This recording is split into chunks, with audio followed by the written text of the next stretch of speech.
Your first finalist tonight is about to come to the stage. This gentleman showed up to Missoula Homegrown a couple months ago, and he's been here ever since. Bring it up for Zach Jarvis, everyone. Yeah!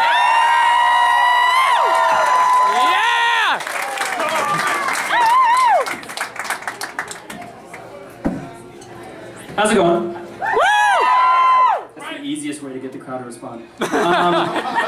So I'm originally from Great Falls. How many of you have been to Great Falls? Don't you hate it? I'm pretty sure it's like on a list one of the worst places to go, right next to Butte. It's just all around terrible. And I mean, I grew up there, and Missoula has the thing of keep Missoula weird, you know?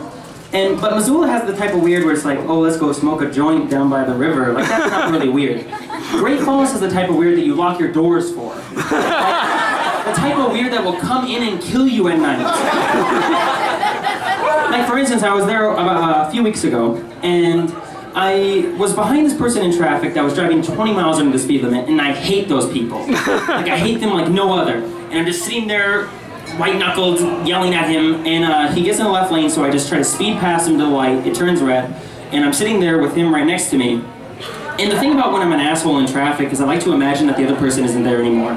So I was just like looking everywhere but there, but it was hard to not look at him because he was doing...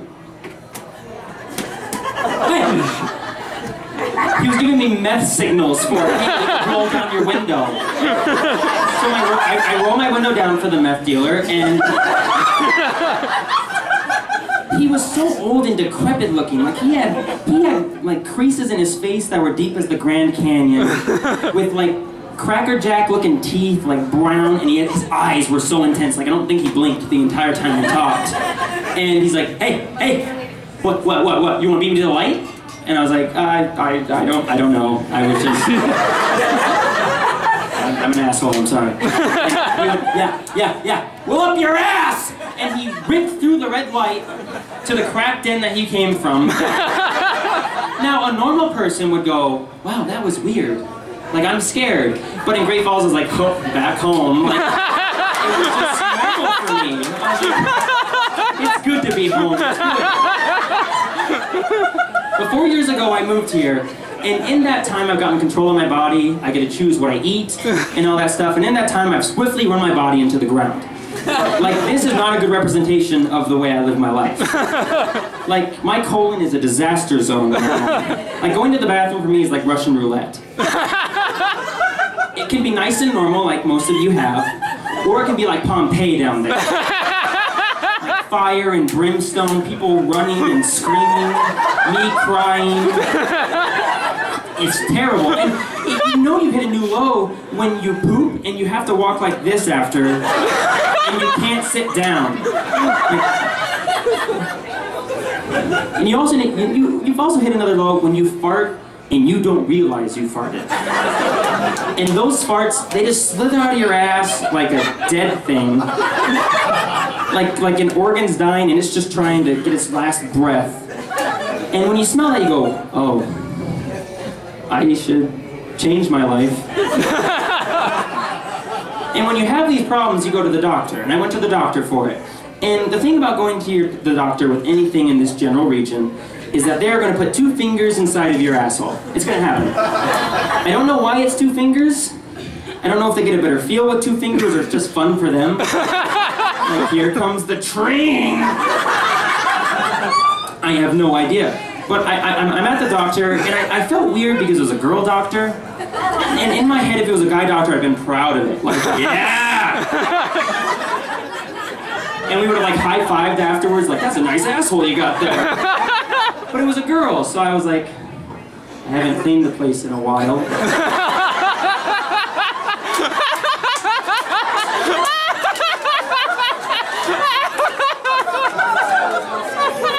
I'm sorry.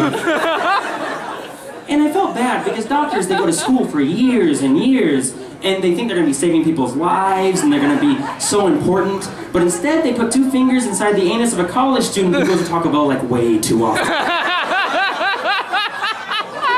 And the way the doctor built up to the event was weird, because she was digging around in her doctor drawer, and I was just trying to not pay attention, hoping it wouldn't happen, but she snapped the glove on, held her 2 fingers in the air, and went, now it's time for this to happen. She was getting off on this. And when it was happening, I was like, this better be good, I better be dying. And she's like, oh no, all you need to do is work out and eat vegetables. And I was like, I have no time for that. I'm way too busy. And the thing about working out is a nightmare. Because whoever made gym shorts was an asshole. Because my penis, for the lack of a better word, is a dick. Whenever I'm wearing these loosely hanging gym shorts, I always get an awkward boner. And the thing about the awkward boner in gym shorts is it just comes out, and everyone can see, and it's just pointing the direction you're walking, really. And I like to run, I like to do cardio, so I only had so many choices at this point. I can either run like this, and blame it all on gravity, or I can hand pocket it, like play some pocket pool, and change hands if I need to. I mean, you look stupid, but it's fine. Or you can high knee it, and it just kind of gets lost in the confusion of the middle here.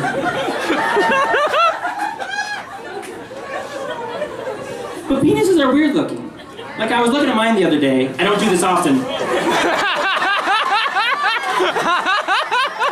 I'm not so egotistical, like, that's a fine looking penis. How are you doing? Like, I don't do that. Nobody does that. And I was looking and I was like, you are one of the worst things I've ever looked at. And first of all, round of applause to women for all the things you do with penises, because I don't like touching mine. I just try to get it done as fast as possible and then just get it done with, you know? It's disgusting. And my penis is forever in the mentality of a middle school boy.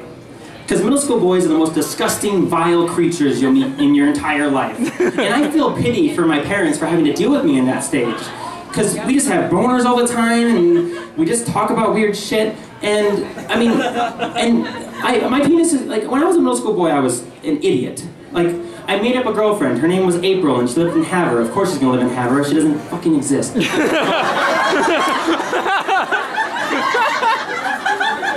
One day I get a phone call from my friends pretending to be April. Now, remind you, I know this girl doesn't exist. I know who was ever on the other line is not April.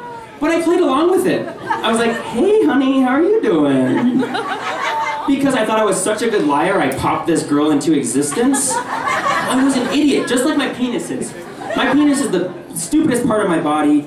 I think if I took an IQ test with a boner, I would just be a mess. I don't know. I don't know. What is that, a circle? I don't get it. And middle school boys are immature. Like when I was in middle school, me and my friends would just look at girls and like, oh, I'm gonna bone her. We had no idea what that meant. We just saw it in a movie once and thought it sounded cool. And my penis is immature like that. Like every time I see a girl, I just strip them clean. And I'm like, stop doing that. It's weird. That's my mom. But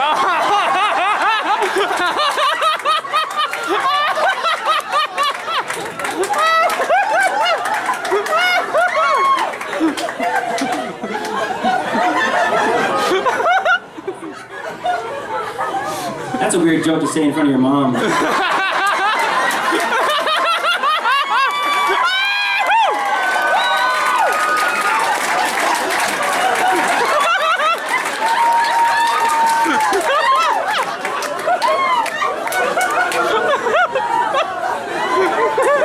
I will never be able to look at my mother the same way.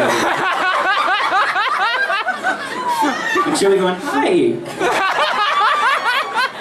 How are you? The other thing about middle school boys is when they get up to a girl, they get sweaty and they get clammy and they throw up. Just like my penis. Happens every time. And it's weird when you throw up and then you throw up. It just kills the mood. In other news, I'm single. So.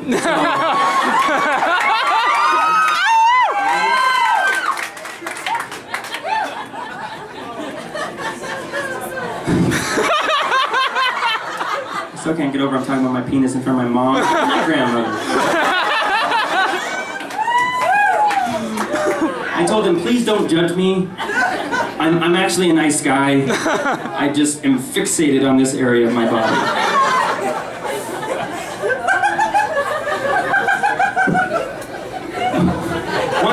of my penis in front of a crowd, and this one lady went, woo!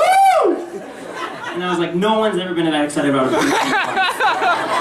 I just look at him and go, oh, that's nice. All right, everyone, have a great night.